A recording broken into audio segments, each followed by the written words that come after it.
I hit this issue today and here's the quick fix that solved it. If you're looking to verify your account on NatWest, follow these straightforward steps. Step 1. Log into your account.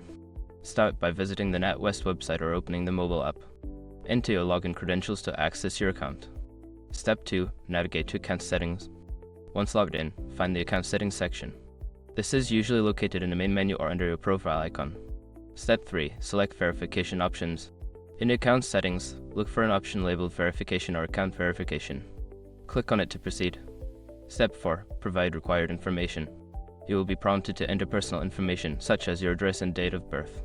Make sure this information matches what NatWest is on file. Step 5. Submit and confirm. After filling out the necessary details, submit your verification request. You should receive a confirmation email or notification shortly after. Remember, if you encounter any issues, double-check that your details are accurate, especially if you recently moved or changed your name. Good luck with your verification process.